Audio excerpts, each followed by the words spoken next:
माननीय सांसद अशोक वाजपेयी जी, पूर्व सांसद माननीय श्री नरेश अग्रवाल जी, माननीय सांसद जयप्रकाश जी, राजेश चौधरी जी, अजीत सिंह बब्बर जी, सत्येंद्र कुमार राजपूत जी, मनोज कुमार जी, वेदराम राजपूत जी और भारी संख्या में शाहबाज के उपस्थित मेरे भाइयों बहनों, भक्त पदार्थ से जुड़ी हुई और कोई की इस पावन धरा को मैं कोटि कोटि नमन करता हूं। भाइयों बहनों, 5 साल पहले जब मैं आया था तब मुझे इसी प्रांगण में हेलीपैड से उतर करके सीधे सभा मंच पे आने का अवसर मिला था। 5 साल में प्रधानमंत्री मोदी जी के नेतृत्व में, उनके मार्गदर्शन में, आप सबके आशीर्वाद से भारतीय जनता पार्टी की डबल इंजन की सरकार ने कार्य किया और पिछली बार भारतीय जनता पार्टी आपके दम पर, आपके सहयोग से चुनावी मैदान में थी। इस बार समाजवादी पार्टी के चूरों को हिलाने के लिए अशोक वाजपेयी जी भी और नरेश अग्रवाल जी भी हमारे साथ इस मंच पर हैं। मैं इस अवसर पर शाहबाद से जुड़े हुए आप सभी उपस्थित भाइयों बहनों का हृदय से अभिनंदन करता हूं। और भाइयों बहनों, कल ही आदरणीय प्रधानमंत्री जी का मार्गदर्शन हरदोई जनपद के सभी कार्यकर्ताओं को, हरदोई जनपद वासियों को प्राप्त हुआ। बहुत सारी चीजें हैं जो इन 5 वर्षों में आपने बदलती हुई देखी है और आज उसी के प्रति आपको जोड़ने के लिए मैं आपके पास आया हूं। भाइयों बहनों, शाहबाद भारतीय जनता पार्टी के लिए हरदोई जनपद के सभी सीटें और शाहबाद की क्या अहमियत है क्या आप स्वयं भी अनुमान लगा सकते हैं। और जिस इससे अपने सभी कार्यक्रमों को आज जब मुझे बताया गया पार्टी के द्वारा कि यहां आना ही है, तो फिर मैंने अपने सारे कार्यक्रम स्थगित करते हुए कल सायंकाल को ही अपना कार्यक्रम यहां के लिए जारी किया। और मैं आपका आभारी हूं कि 12 घंटे से कम समय में आपने इतने बड़ी तादाद में एकत्र होकर के श्रीमती रजनी तिवारी जी को चुनाव के पहले ही फिर से विधायक बनने के लिए अपना आशीर्वाद दे दिया है।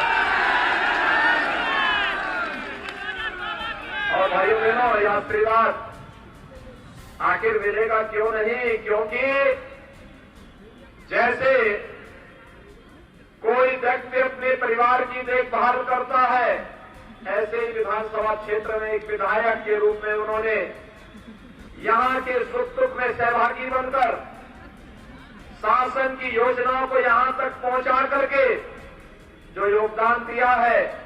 भाइयों बहनों, याद करिए, इन 5 वर्षों में 2 साल को कोरोना महामारी से जूझते हुए जीते हैं।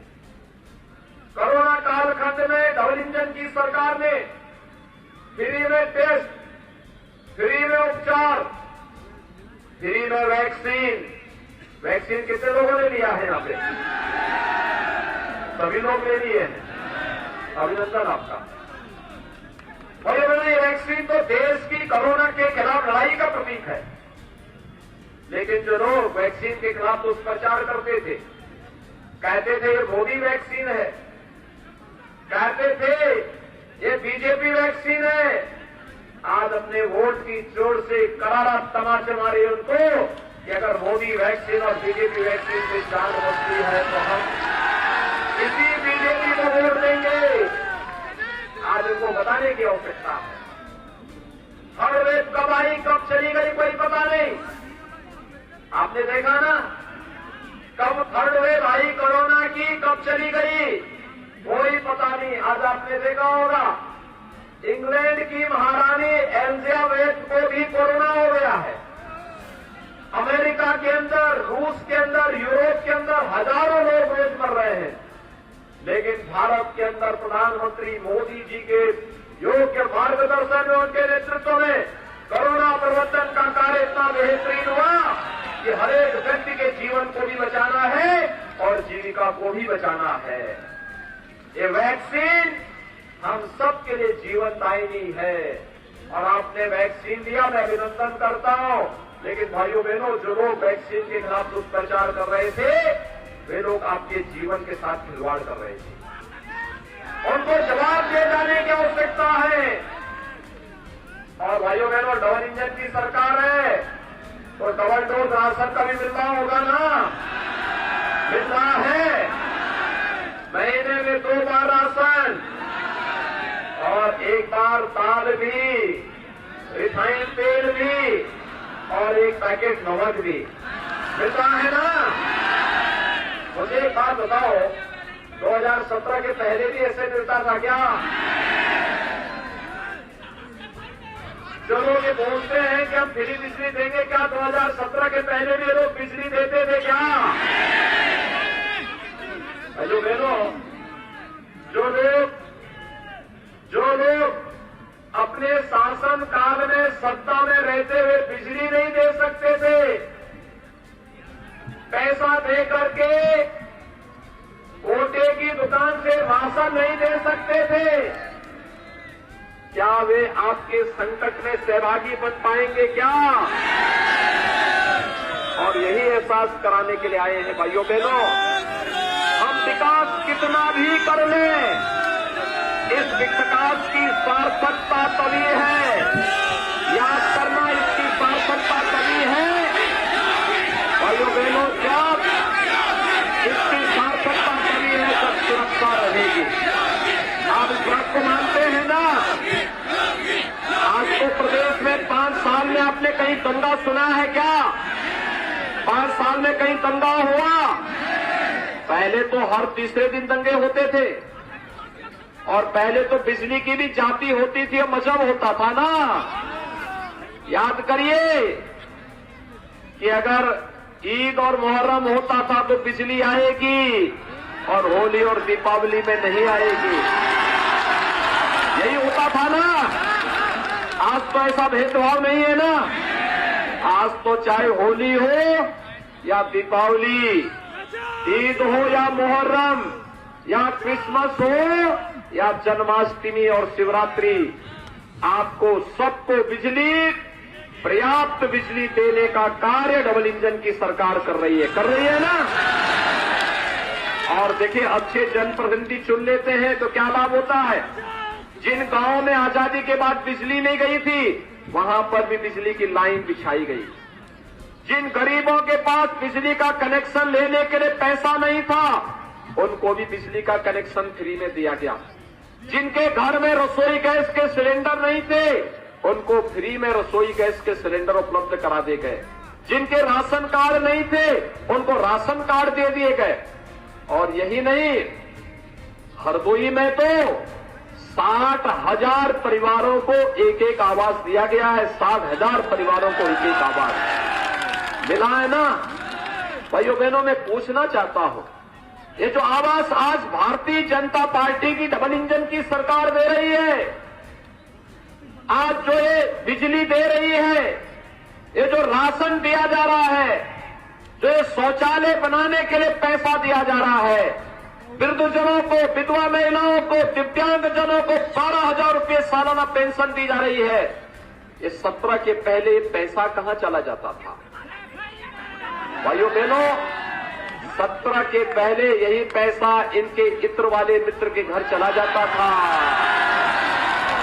कहां जाता था? और इसीलिए हम लोगों ने तय किया है,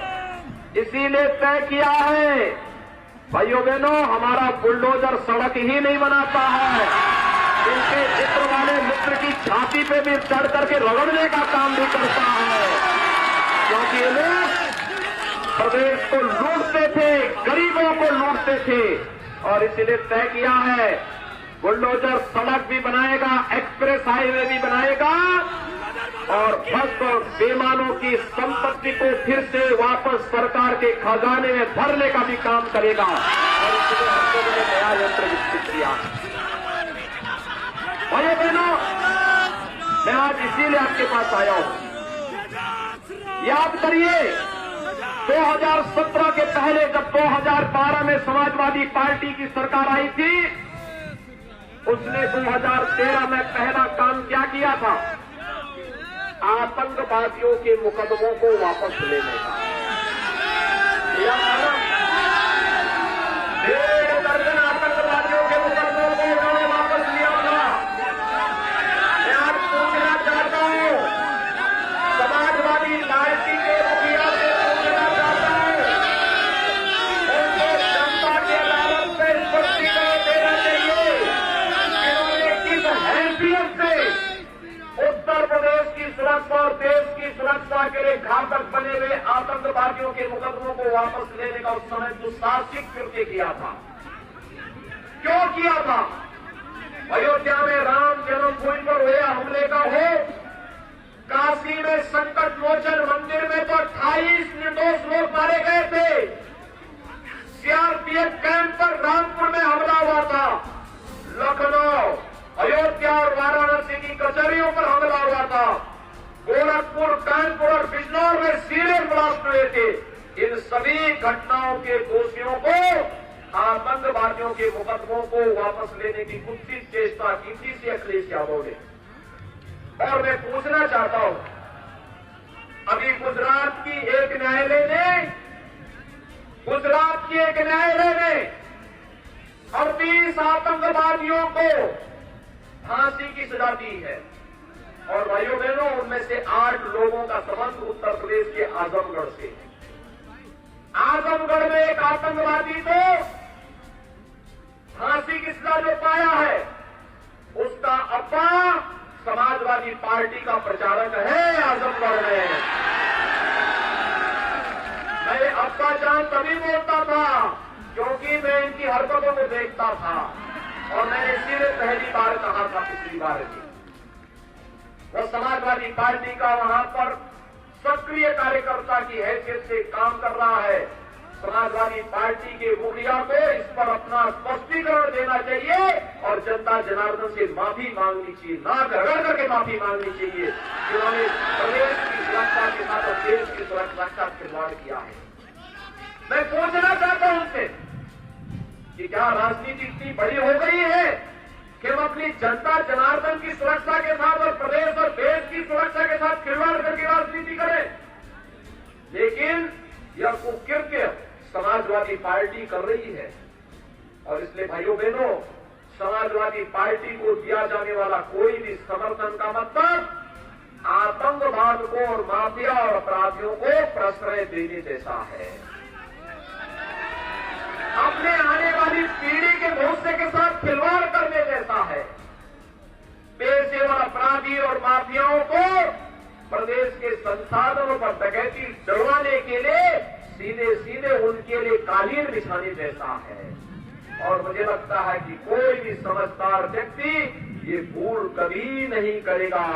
और मुझे लगता है पहले ही चरण से हमारी प्रदेश की माताओं बहनों ने तो कसम खा ली है कि कुछ भी हो जाए, जिन साइकिलों पर बैठ करके जगह जगह विस्फोट होते हैं, बमबाजी होती थी, उन साइकिलों को तो पंचर ही करके रहेंगे, उनको नहीं आएंगे। ये तो पहले से ही माता बहनों ने तय कर लिया है। लेकिन मैं आह्वान करूंगा अपने नौजवानों का भी, भाइयों बहनों, हमने एक निर्णय लिया, हमारी सरकार ने निर्णय लिया, हमने सरकारी नौकरी को बिना भेदभाव के दिया, सुरक्षा का जो बेहतर माहौल बनाया, हमारे करोड़ों नौजवानों को उससे रोजगार भी मिला। हमने तय किया हमारा यूपी का नौजवान कोरोना कालखंड में ऑनलाइन हो या ऑफलाइन, उसकी पढ़ाई और उसकी तैयारी में कोई अंतर करना पड़े, इसलिए हम 1 करोड़ नौजवानों को टैबलेट और स्मार्टफोन देंगे, हमारी सरकार ने तय किया। समाजवादी पार्टी ने इसकी कंप्लेंट चुनाव आयोग को कर दी, हमने भी तय किया है। अभी तो 1 करोड़ नौजवान को दे रहे हैं, 10 मार्च के बाद 2 करोड़ नौजवानों को और देंगे ही नहीं। टैबलेट और स्मार्टफोन का खर्चा भी मां बाप को ना उठाना पड़े, क्योंकि बहुत सारे लोग बोल सकते थे कि दे तो रहे हैं लेकिन इसका खर्चा उठाएगा कौन। हमने कहा उसका खर्चा भी हम लोग उठाएंगे, चिंता मत करो। यूपी का नौजवान हमारा कहीं भटकने न पाए, उसको किसी के सामने हाथ न फैलाने पाए, इसके लिए वो नौबत ही नहीं आने देंगे। हम उसको उसका खर्चा भी देंगे और उत्तर प्रदेश का नौजवान स्मार्ट नौजवान बनेगा। हर प्रतियोगी परीक्षाओं में उत्तर प्रदेश का नौजवान स्थान प्राप्त करेगा। और भाइयों बहनों, जब अखिलेश यादव आतंकवादियों के मुकदमों को वापस ले रहे थे ना, उनकी सरकार थी और हमारी सरकार है। हमने पहला काम क्या किया था? पहला काम क्या था? अन्नदाता किसानों की ऋण माफी का। अकेले हरदोई के अंदर 1,22,847 किसानों का कर्ज माफ हुआ था, 1,22,847। और भाइयों बहनों, वर्तमान में 7,14,382 किसानों को प्रधानमंत्री किसान सम्मान निधि का लाभ अकेले हरदोई में मिल रहा है। 60,000 गरीबों को यहां एक आवास मिला है।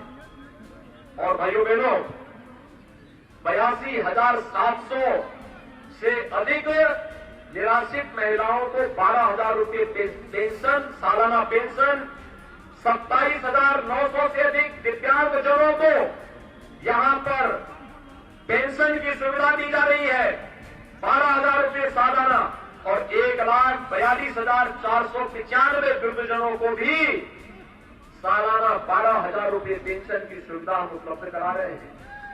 और सरकार ने यह भी तय किया है कि हर दीपावली और होली के अवसर पर अपने प्रदेश के जनधन, अपने प्रदेश के उज्ज्वला योजना धारक सिलेंडर कैलेंडर, जो उज्ज्वला योजना के जितने भी उपभोक्ता हैं, उनको फ्री में रसोई गैस के सिलेंडर भी उपलब्ध करवाने का काम करें। एक तरफ आतंकवाद की पोषक पेशेवर माफिया और धमकीबाजों को अपने यहां शरण देने वाली समाजवादी पार्टी है और उनका गठबंधन है, और दूसरी तरफ है भारतीय जनता पार्टी। विकास के मुद्दे को लेकर, सुरक्षा के मुद्दे को लेकर, गरीब कल्याणकारी योजनाओं को लेकर डबल इंजन की सरकार कई गुना स्पीड से, बुलेट ट्रेन की स्पीड से चलती है। और इसलिए भाइयों बहनों, आप सबसे अपील करने के लिए आया हूं, आज सायंकाल प्रचार बंद हो जाएगा और प्रचार के बाद परसों 23 तारीख को आपको मतदान करना है। मैं यहीं से पूरे हरदोई वासियों से अपील करूंगा।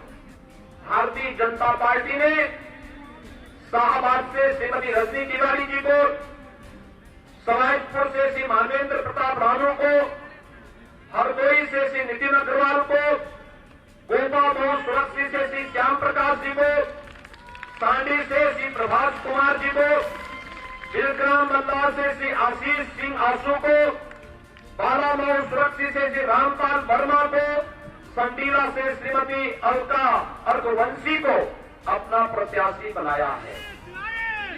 मैं यहीं से हरदोई वासियों से अपील करूंगा, सुरक्षा, विकास और सुशासन के मुद्दे पर गरीब कल्याणकारी योजनाओं का लाभ बिना भेदभाव के हर व्यक्ति तक पहुंच सके, सबका साथ, सबके विकास के भाव को हम सार्थक कर सके।